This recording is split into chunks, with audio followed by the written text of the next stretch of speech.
Hello you all guys, अभी हम लोग डिस्कस करने वाले हैं SBI most important chapters and most important topics. देखो एसबीआई ना ऑलरेडी 2 पार्ट में बटा हुआ है, part A part B. Part A 60 marks का है, पार्ट बी 40 मार्क्स का है। मैं देखो किसी को क्या लगता होगा ना कि पार्ट ए ज़्यादा इजी है, किसी को क्या लगता होगा ना पार्ट बी ज़्यादा इजी है। पार्ट बी में क्या है ना, पार्ट बी में थोड़े से केस बेस्ड क्वेश्चन है तो थोड़ा सा आपको घुमा के पूछा जाता है, बट पार्ट ए में आपको डायरेक्ट क्वेश्चन पूछे जाते हैं, ठीक है ना। तो हो सकता है किसी को पार्ट ए इजी लग रहा हो, किसी को पार्ट बी इजी लग रहा हो। आपको जो इजी लगता है पहले वो करो। मैं ऐसा नहीं बोलूँगी कि पार्ट बी पहले कर लो या पार्ट ए पहले कर लो, आपको जो इजी लगता है वो पहले कर लो। जैसे मेरे को क्या लगता है ना, मेरे को पार्ट बी में कुछ चैप्टर्स हैं जो बहुत ईजी लगते हैं, बहुत स्कोरिंग लगते हैं, तो पहले मैं वो कर ले रही हूँ। पार्ट ए में कुछ चैप्टर हैं जो बहुत ईजी एंड स्कोरिंग लगते हैं, मैं दोनों को मिला के कर रही हूँ। जैसे पार्ट बी में अगर मैं बताऊँ चैप्टर 20, वहाँ से आपके 5 मार्क्स पक्का कवर है। चैप्टर 19, 18, 17, 16, देखो चैप्टर 16, 17, 18 में ऐसा है ना कि आपको पार्ट 1, पार्ट 2, पार्ट 3, पार्ट 4 करके दिया हुआ है, लेकिन अगर आप देखोगे ना तो सारे पार्ट इंपॉर्टेंट नहीं है, कुछ कुछ पार्ट है जो इंपॉर्टेंट है, जहाँ पे आपको कुछ भी छोड़ के नहीं जाना चाहिए। जैसे कि मैटरनिटी बेनिफिट हो गया, ग्रेट्युटी हो गया, बोनस हो गया, वेजेस हो गया, मिनिमम वेजेस हो गया, फिर आपका चाइल्ड एंड एडोलसेंस लेबर हो गया, फैक्ट्रीज एक्ट हो गया, इंडस्ट्रियल डिस्प्यूट हो गया। इन सब में ना आपको इंपॉर्टेंट के बारे में ध्यान देना ही नहीं चाहिए। ये सारे ऐसे पार्ट है जो आपको पूरा पूरा पूरा कंप्लीट करके जाना चाहिए। इसमें ना कुछ भी इंपॉर्टेंट और लेस इंपॉर्टेंट मत करो। ये जो मैं पार्ट बता रही हूँ इसको पूरा से पूरा कंप्लीट करके जाओ। बहुत छोटा है यार, आधे आधे घंटे में 45 मिनट में आपका एक एक पार्ट कवर हो जाएगा, ठीक है ना। कवर कर सकते हो, अभी टाइम है, कर लो, ठीक है। वैसे तो मैं इंपॉर्टेंट टॉपिक्स बता दे रही हूँ, पर आई सजेस्ट कि आप पूरा कर लो, ठीक है। पार्ट बी का मैंने बता दिया इंपॉर्टेंट ये। अब पार्ट ए में आते हैं, तो पार्ट ए में जो सबसे इंपॉर्टेंट, सबसे ज़्यादा इंपॉर्टेंट है वो है वेरियस इनिशियल रजिस्ट्रेशन। यहाँ से आपको 10 to 15 मार्क्स या बोल लो 15 to 20 मार्क्स ये अकेला चैप्टर कंप्लीट करता है, तो उसको गलती से भी छोड़ के मत जाना। फिर कन्वर्जन हो गया, नॉन कॉर्पोरेट एंटिटीज़ हो गया, एमएसएमई हो गया, एलएलपी हो गया, ये सारे चैप्टर हैं जो काफ़ी अच्छा वेटेज रखते हैं, ठीक है ना। तो अभी मैं सबके इंपॉर्टेंट टॉपिक्स बता दे रही हूँ, इसमें आपको मैं मार्क्स भी बता दूंगी कि कौन से चैप्टर से कितने मार्क्स आते हैं। तो अगर आप, मैं जो इंपॉर्टेंट टॉपिक बता रही हूँ वो सारे कवर कंप्लीट कर लेते हो, एंड आपने जहाँ से भी क्लासेस किया होगा, जहाँ से भी, या मैराथन वगैरह कहीं से भी कुछ भी किया है, तो वहाँ पे ना आपको आपके टीचर्स भी इंपॉर्टेंट टॉपिक बताते होंगे, आपने मार्क किया होगा, ठीक है ना। तो इन दोनों टॉपिक को आप कर लेते हो। मैं जो बता रही हूँ ना, आपके टीचर्स ने जो आपको बताया था, मैं जो बता रही हूँ वहाँ से आपका 60 to 70% क्वेश्चन देखने को मिल जाएगा, एंड आपके टीचर्स ने जो बताया था उनको भी आप मिला लेते हो तो 80 to 85% क्वेश्चन पेपर आपको यहीं से देखने को मिलेगा, ठीक है ना।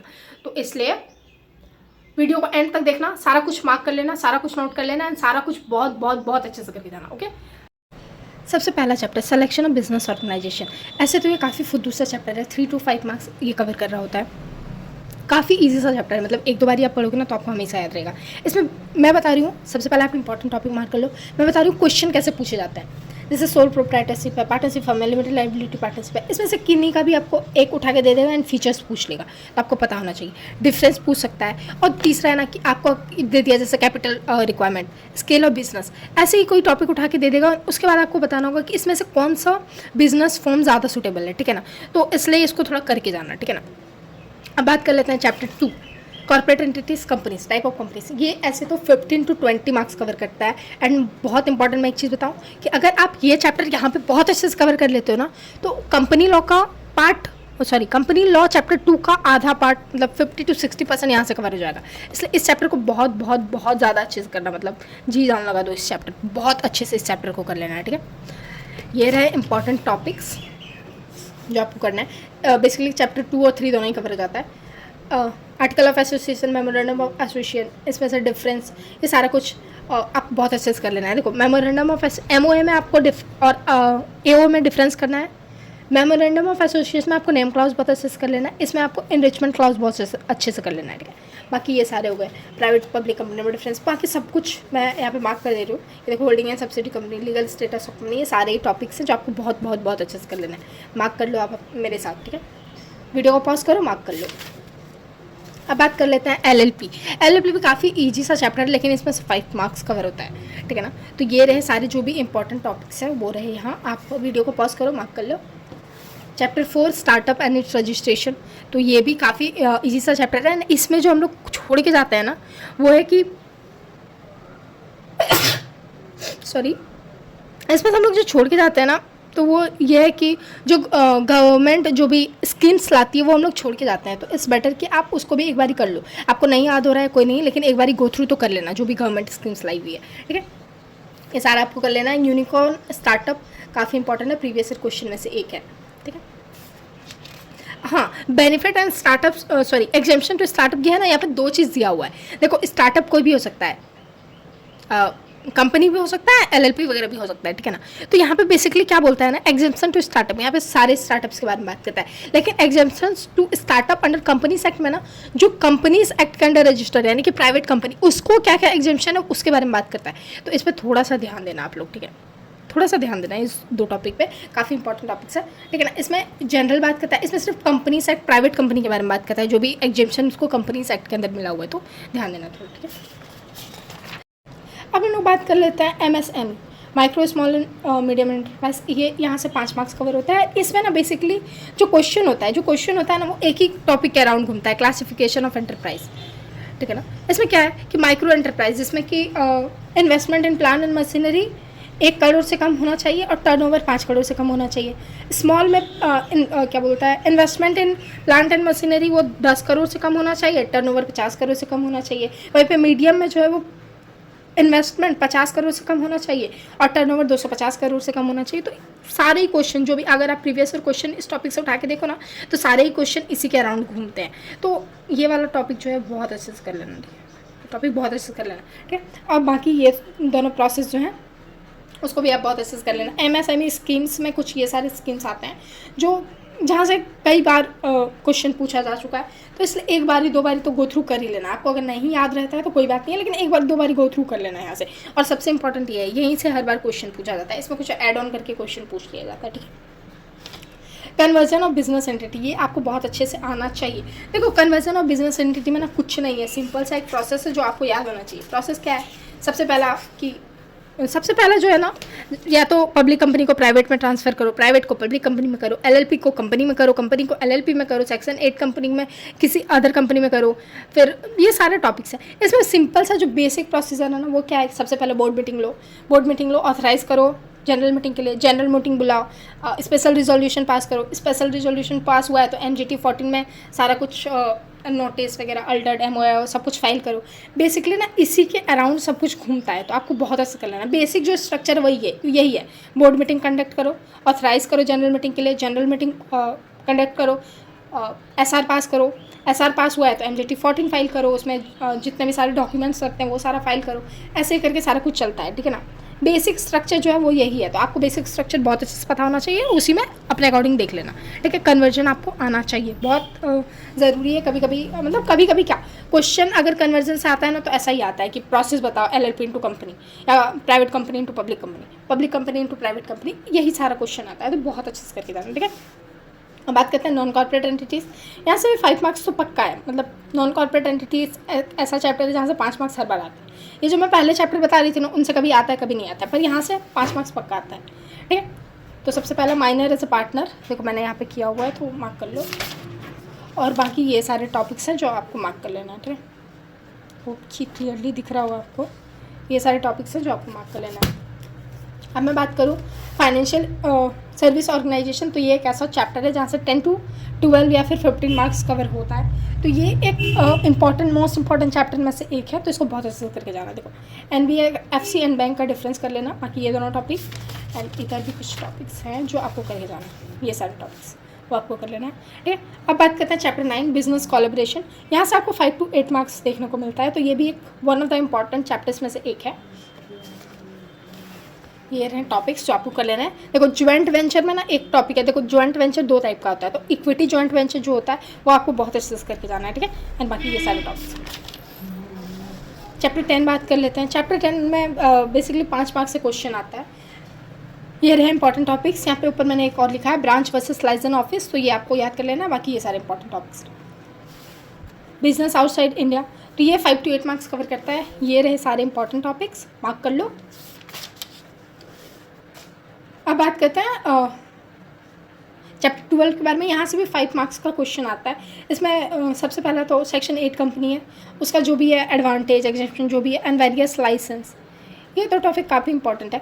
देखो मैं ऐसा नहीं बोल रही कि मैं जो बता रही हूँ वही आपको करना है, आपके टीचर्स भी आपको कुछ कुछ टॉपिक बताए हैं, दोनों को मिला के अगर आप कर लेते हो ना तो आपको ऑलमोस्ट 80 to 85% कवर हो जाता है जहाँ से क्वेश्चन पेपर आएगा। ठीक है, तो मैं जितने इंपॉर्टेंट टॉपिक्स बता रही हूँ, आपके सर या जहाँ से भी आपने क्लास किया था वहाँ पर आपको जितने इंपॉर्टेंट टॉपिक बताए गए हैं दोनों को मिला के सब कुछ कवर कर लो। मतलब ये दोनों टॉपिक्स भी अगर आप कवर करते हो तो 80 to 85% आपको कवर हो जाता है। अब बात करते हैं various initial registration and licence. काफ़ी इंपॉर्टेंट चैप्टर है। इसमें पैन कंपलसरी रजिस्ट्रेशन, जीएसटी में जो कंपलसरी रजिस्ट्रेशन आता है वो, composition scheme under GST, drug licence, ये लाइसेंस का जितना भी सारा है वो सब कुछ आपको कर लेना है। एंड इसमें और भी बहुत सारे टॉपिक्स है जो आपको कर लेना है। ठीक है, शॉप्स एंड एस्टेब्लिशमेंट, ये भी आपको कर लेना है। मैंने मार्क नहीं किया था तो मैं दिखा रही हूँ। शॉप्स एंड एस्टेब्लिशमेंट ये भी आपको कर लेना है। बाकी और भी आपको जो भी इंपॉर्टेंट टॉपिक्स लगता है आपको उस चैप्टर्स में से कर लेना है। अब हम लोग बढ़ जाते हैं पार्ट 2 की तरफ। पार्ट 2 की तरफ बढ़ने से पहले मैं आपको एक चीज़ बता दूं कि देखो मेरे भी एग्ज़ाम्स हैं जून 25 में। बस आप लोगों की रिक्वेस्ट पर ना मैं अपने ब्रेक टाइम में वीडियो बना रही हूँ, तो प्लीज़ अगर आप लोग ऐसा सब्सक्राइब करोगे, शेयर करोगे, लाइक कमेंट करोगे ना तो मेरे को मोटिवेशन मिलेगा अंदर से, आप लोगों के लिए कुछ करना है। तो प्लीज़ सब्सक्राइब कर लो चैनल को, जल्दी से लाइक सब्सक्राइब एंड कमेंट कर दो। अगर वीडियो अच्छा लगता है, आपको हेल्प करता है तो कमेंट करना मत भूलना, मेरे को बहुत अच्छा लगता है, ये मेरे लिए मोटिवेशन टाइप से काम करता है। ठीक है ना, तो प्लीज़ ठीक है। अब बात करते हैं पार्ट बी में। पार्ट बी में जो कॉन्स्टिट्यूशन एंड लेबर लॉस है, यहाँ से चैप्टर 14 और 15 अगर आप मिला लो ना तो यहाँ से आपको 5 मार्क्स का क्वेश्चन पूछा जाता है, 5 मार्क्स ईच। देखो पिछले अटैम्प्ट में दिसंबर 24 में इनसे 5 मार्क्स पूछा गया था, उससे पहले नहीं पूछा गया था। तो ये ऐसा चैप्टर है जहाँ से पूछ भी सकता है, नहीं भी, तो फिर भी इसको करके जाना है क्योंकि छोटा सा चैप्टर है, इंपॉर्टेंट भी है, मतलब समहाउ इंपॉर्टेंट है। 5 मार्क्स तो आपका ये दोनों चैप्टर मिला के कवर कर ही लेगा बहुत इजीली, 5 to 10 मार्क्स तो आपको करके जाना है। ठीक है, ये रहे इंपॉर्टेंट टॉपिक्स, ये रहे चैप्टर 15 के इंपॉर्टेंट टॉपिक्स। अब हम लोग बात कर लेते हैं चैप्टर 16 to 20। चैप्टर 16 to 20 काफ़ी इंपॉर्टेंट है। अगर आप चैप्टर 16 to 20 बहुत अच्छे से कर लेते हो तो आपके पक्का से पक्का 30 मार्क्स कवर हो जाता है 16 to 20। ठीक है, 16 to 20 में बेसिकली ना most of the time case based question रहता है, मतलब थोड़ा घुमा के आपसे पूछा जाता है, इसलिए आपको बहुत अच्छे से कर लेना है। एंड मैंने जैसे बताया कि पार्ट बाय पार्ट डिवाइडेड है 16 to 19 में, तो सारे ही पार्ट इंपॉर्टेंट नहीं है, बस कुछ कुछ पार्ट है जो बहुत इंपॉर्टेंट है, जैसे हो गया फैक्ट्रीज एक्ट। ये सारे ना बहुत छोटे छोटे चैप्टर है, मैं सजेस्ट करूँगी कि आप पूरा कर लो, लेकिन आप नहीं कर पाते हो तो ये रहे इंपॉर्टेंट टॉपिक्स, ये कर लेना। पार्ट टू में ये रहे इंपॉर्टेंट टॉपिक। मैं सजेस्ट करूँगी ना कि फैक्ट्री सेट तो पूरा का पूरा कर लेना, इसमें से कुछ भी छोड़ के मत जाना, पर अगर आपसे नहीं हो रहा है तो ये रहे इंपॉर्टेंट टॉपिक्स। ठीक है, पर फैक्ट्री सेट प्लीज़ पूरा करके जाना। ठीक है, कॉन्ट्रैक्चुअल लेवल या कॉन्ट्रैक्ट लेबर, उसमें से ये रहे कॉन्ट्रैक्ट लेबर का डेफिनेशन भी आपको याद करके जाना है कि कौन होते हैं कॉन्ट्रैक्ट लेबर। ठीक है, बाकी ये रहे इंपॉर्टेंट टॉपिक्स। फिर part 3 child's and adolescence labour, ये प्रोहिबिशन एंड रेगुलेशन एक्ट 1986, ये ऐसा चैप्टर है जिसमें आपको पूरा करके जाना चाहिए, कुछ भी मत छोड़ो, पूरा कर लो। ठीक है ना, वैसे मैं इंपॉर्टेंट टॉपिक्स मार्क कर दे रहे हैं पर पूरा करके जाना। इंडस्ट्रियल डिस्प्यूट एक्ट ऐसा चैप्टर है, चैप्टर 17 में अब हम लोग आ गए। चैप्टर 17 पार्ट ए ना काफ़ी छोटा चैप्टर है यार, सही बता रही हूँ, काफ़ी छोटा चैप्टर है, तो पूरा करके जाना है। ऐसे आपको 10 to 15 मार्क्स कवर हो रहा है, तो और बहुत ज़्यादा कुछ नहीं है, छोटा सा चैप्टर है, 2-3 पार्ट है, तो आपको बहुत आराम से बहुत कुछ करके, मतलब सारा कुछ करके जाना चाहिए। ठीक है, चैप्टर 7 में पार्ट ए जो है इंडस्ट्रियल डिस्प्यूट एक्ट, ऐसे तो इसमें आपको सब कुछ कर लेना चाहिए, पर जो इंपॉर्टेंट टॉपिक है industrial dispute, strike, types of strike, lockout, layout, public utility service, wages, strike and lockout, ये मतलब मोस्ट इंपॉर्टेंट टॉपिक्स में से ये सारे आते हैं। बाकी इस चैप्टर ये वाला पार्ट में ना सब कुछ करके जाना। ठीक है, इंडस्ट्रियल एम्प्लॉयमेंट, इसमें देखो मैं मार्क कर दे रही हूँ, आप भी मार्क कर लो। अब बात करते हैं chapter 18 part A payment of wages, काफ़ी इंपॉर्टेंट चैप्टर है, पूरा करके जाना पूरा, पर फिर भी मैं इंपॉर्टेंट टॉपिक्स मार्क कर दे रही हूँ। मिनिमम वेजेस एक्ट काफ़ी इंपॉर्टेंट, पूरा करके जाना, फिर भी मैं इंपॉर्टेंट टॉपिक्स मार्क करके जा रही हूँ। देखो मैं कुछ चैप्टर हैं जो आपको पूरा का पूरा करके जाना चाहिए, कुछ भी नहीं छोड़ के जाना चाहिए। जैसे चैप्टर 18 का पार्ट ए पार्ट 2 पूरा ही करके जाना चाहिए आपको, कुछ भी मत छोड़ो। लेकिन अगर आपसे नहीं हो रहा है तो ये रहे इंपॉर्टेंट टॉपिक्स, इसको बहुत अच्छे से कर लेना। Part 3 payment of bonus act काफ़ी इंपॉर्टेंट है, तो इसको पूरा कर लेना। ठीक है, फिर भी मैं यहाँ कुछ टॉपिक बता रही हूँ। हाँ, पेमेंट ऑफ बोनस एक्ट में ना set on and set of है, ये कर लेना। और इसमें एक और है, रुको मैं एक ज़रा रुका, मैं बता रही हूँ। ठीक है,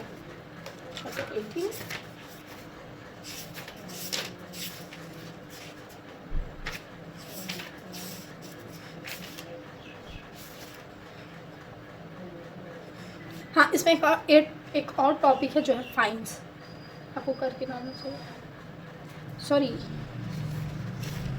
सॉरी फाइनेंस पार्ट ए में था जो आपको करके जाना चाहिए था। पेमेंट ऑफ बोनस एक्ट में आपको जो करके जाना है वो है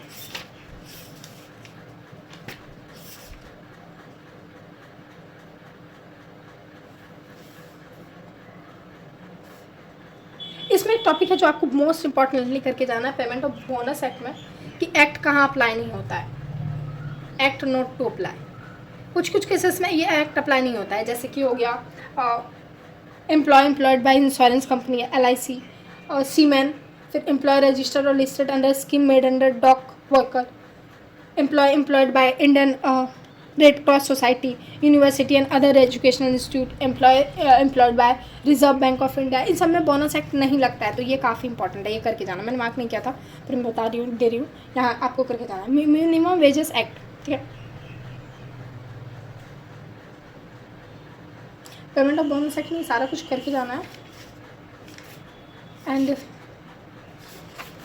मिनिमम वेजेस एक्ट में आपको सब कुछ ही करके जाना है, ठीक है ना। हाँ, पेमेंट ऑफ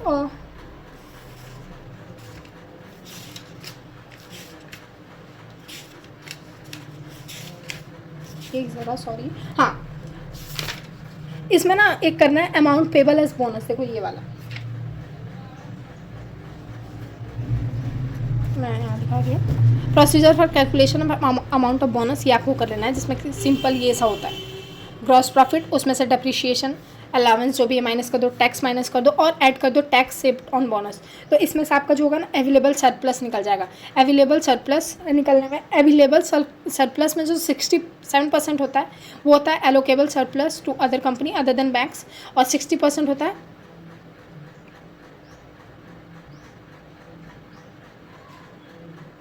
बाकी सारे कंपनी के लिए। तो काफ़ी इंपॉर्टेंट है। मैं सिंपली ये बताना चाह रही हूँ कि available surplus and allocable surplus काफ़ी इंपॉर्टेंट है, तो मार्क कर लेना। मार्क क्या कर लेना, बहुत अच्छे से करके जाना। देखो मैं यहाँ पे भी प्रीवियस ईयर क्वेश्चन में से एक है, ये देखो 2003 में पूछा गया था। ये देखो सेटन 2000, ये सारे इंपॉर्टेंट टॉपिक्स है, कभी भी ऐसे ऐसे ही पूछ सकता है, तो करके जाना, ठीक है। प्रीवियस ईयर क्वेश्चन में से एक है, ठीक। इक्वल रेम्यूनरेशन एक्ट, ये भी सारे ही करके जाना, ठीक है ना। ये सब छोटे छोटे टॉपिक्स हैं, इसमें मैं क्या इंपॉर्टेंट बताऊँ, पर फिर भी मैं इंपॉर्टेंट बता रही हूँ, करके जाना। एम्प्लॉय स्टेट इंश्योरेंस एक्ट, ये चैप्टर 19 का पार्ट ए है, जो चैप्टर 19 जो है ना अकेला 10 to 15 मार्क्स कवर करता है, तो सब कुछ करके जाना। ये पार्ट 1 जो है इसमें सब कुछ करके जाना, फिर भी मैं इंपॉर्टेंट टॉपिक बता दे रही हूँ। और देखो डिसेबलमेंट 2 होता है, एक परमानेंट होता है, एक टेम्प्रेरी होता है, टोटल और permanent, sorry total and permanent, ये भी करके जाना। एंड बाकी सारी ये सारे टॉपिक्स जो आपको करके जाना। एम्प्लॉय प्रोविडेंट फंड, ये भी सब कुछ करके जाओ, पर यहाँ पे ट्रांसफर ऑफ अकाउंट सबसे इंपॉर्टेंट है, वो कर लेना। मैटर्निटी बेनिफिट एक ऐसा चैप्टर है जहाँ पे आपको हर चीज़ करके जाना चाहिए, काफ़ी छोटा काफ़ी इंपॉर्टेंट चैप्टर है, सब कुछ करके जाना चाहिए, पर मैं कुछ टॉपिक्स मार्क कर दे रही हूँ, कर लेना। पेमेंट ऑफ ग्रेट्युटी, ये भी एक ऐसा चैप्टर है जहाँ पे सब कुछ करके जाना चाहिए, पर इंपॉर्टेंट मार्क कर दे रही हूँ, मार्क कर लो।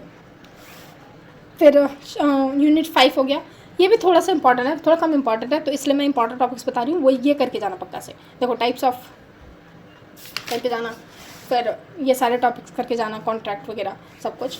अब यूनिट 6 में आते हैं, इसमें भी small establishment and very small establishment, ये दोनों तो करके ही जाना। अब बात कर लेते हैं चैप्टर 20, ये ना अकेला मतलब 5 मार्क्स कवर करता है, 5 मार्क्स कवर करता है, काफ़ी ईजी सा चैप्टर है, तो इसमें तो पूरा करके जाना पूरा। लेकिन कुछ कुछ टॉपिक है जो मैं बता रही हूँ। सबसे पहला सेक्सुअल हैरेसमेंट एज पर विसाका गाइडलाइंस, वो तो आपको आना ही चाहिए। सेक्सुअल हैरेसमेंट क्या होता है, ये ना शोइंग पोर्नोग्राफी, फिर सॉरी देखो sexual harassment as per Vishakha guidelines क्या होता है कि सबसे पहला फिजिकल कॉन्टैक्ट और advance, showing pornography, asking for favours, ये सब होता है ना, तो ये बहुत छोटा सा डेफिनेशन है, याद कर लेना। वर्क प्लेस का डेफिनेशन याद कर लेना। एंड ICC LCC काफ़ी इंपॉर्टेंट है, याद कर लेना। इसका कंपोजिशन बहुत अच्छे से याद कर लेना, ठीक है। मैं से मार्क कर दे रही हूँ, मेरे को लगा कर लोगे। सबसे इंपॉर्टेंट जो कंपोजिशन है वो है लोकल कंप्लेंट कमेटी का कंपोजिशन, काफ़ी इंपॉर्टेंट है। दोनों का ही कंपोजिशन इंपॉर्टेंट है, लेकिन लोकल कंप्लेंट कमेटी का कंपोजिशन ज़्यादा इंपॉर्टेंट, तो ये कर लेना। बाकी ये सारे टॉपिक्स हैं वो आपको कर लेना है, ठीक है। That's it, hope it help. Subscribe कर देना। Bye bye.